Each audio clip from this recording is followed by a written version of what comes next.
Very good morning to this breaking news episode directly to the very interesting situation and updates overnight. It's about 10:30 a.m. in Dubai, and maybe if you're living more west, then it's already or still the evening of the last day, and if you're living somewhere more east, then it's already a little bit later. But let's have a look quickly into the market. I think one of the main news here is the 3 billion brand new stimulus that was presented by the House Democrats in the US. And guys, this is so much that there's a couple of points to go through.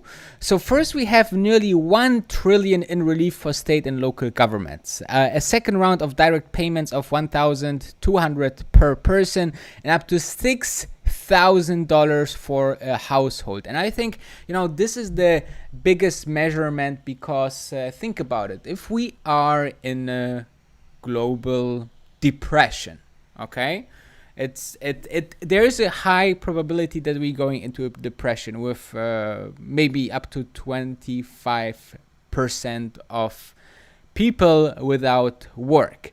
So this money can go directly to the people, and which they can spend or they can save. This is the most important, guys, because even when we rescue and focus most on the companies, then what the companies will do if there will be no customer, right? So we just will keep on rescuing companies while the people are having too less funds to cover their expenses. So I think this is a very important point, right? Then we have about 200 billion for hazard pay for essential workers who face heightened health risk during the crisis. I guess this is some people like the nurses, the doctors, all these people really deserve a medal, in my personal opinion. And also here in this proposed action, they also get a little bit of money. 75 billion for testing and contact tracing. That's also important. Extension of the $600 per week federal unemployment insurance benefits through January. The provision approved in March is set to expire after July. 175 billion in rent, mortgage, and utility assistance, subsidies, and special Affordable Care Act enrollment period to people who lose their employment-sponsored health coverage. More money to the Supplemental Nutrition Assistance Program, including a 15% increase in the maximum benefit. Measures designed to buoy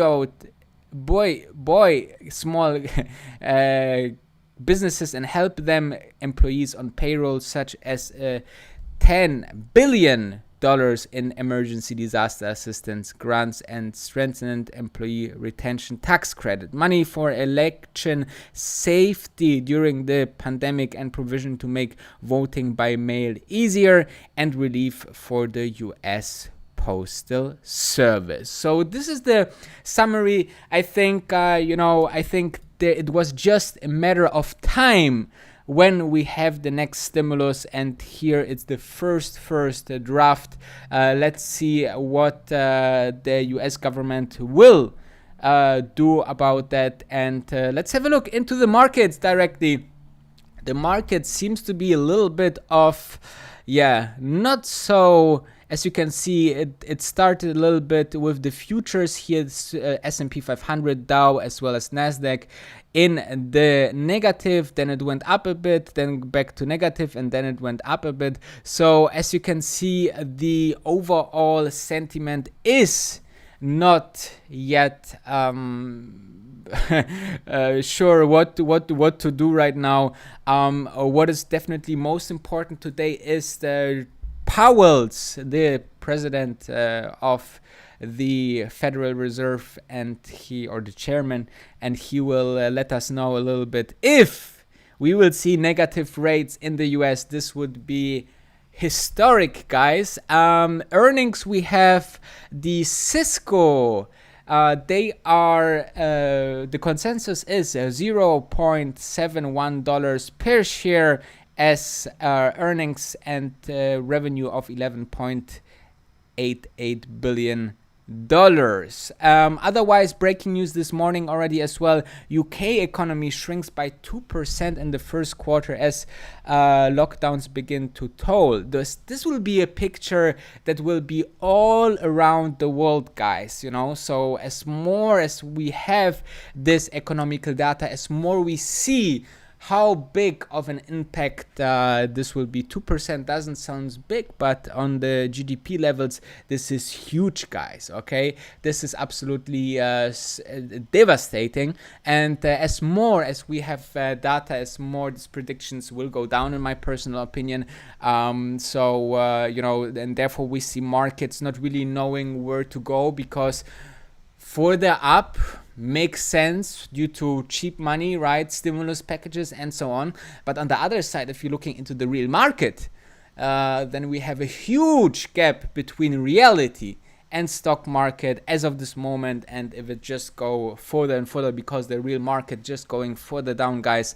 And I'm very interested where this is going. Other breaking news was also in Asia, more and more cases roll up. So this means maybe we see a kind of sign that there is a second wave. So very much attention to the South Asian countries right now, South Korea, China, all these countries that was first affected seems to have now, as they ease the lockdown, seems to have more and more cases. So we should very much observe this into the next days. This will be important, because as more cases there are, as more is the probability that we're going back to lockdown, and this will be a huge effect on the economies, obviously, again.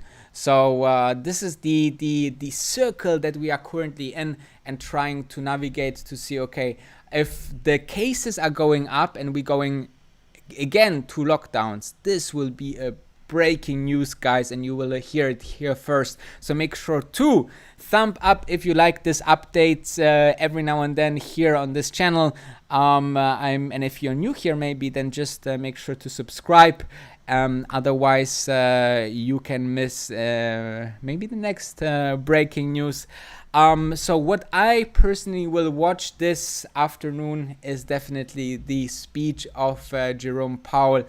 It will be very much interested, because Donald Trump signaled over Twitter, his favorite communication tool, that he would love to see the negative interest rate in the US, like so many other countries as well.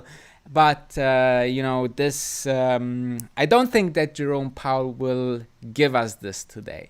This would be huge, guys. If this would happen, guys, just to understand, if we would get negative interest rate in the US, this would pump the market with so much money that, because in the end, US is a very capitalistic country, right? So stock market is very, very high weighted in the community, in the people, in the you see how Donald Trump is always with one eye focused on the stock market, because it's so important for the US. And I think when we would get negative rates, then banks, investment houses, they will put so much money into the market, which give us an unbelievable, if the downturn of the economy considers to be down, right? Because the current, I think the CIO of Guggenheim said it very interestingly yesterday, or day before yesterday.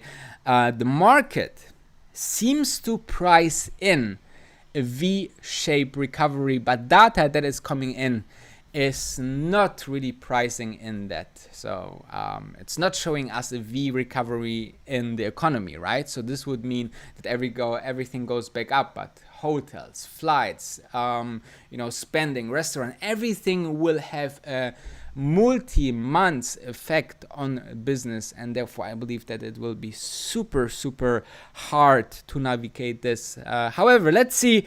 I see you later for the other breaking news and my daily vlog, and obviously for the live stream tonight. So have a nice day, and I see you in a bit.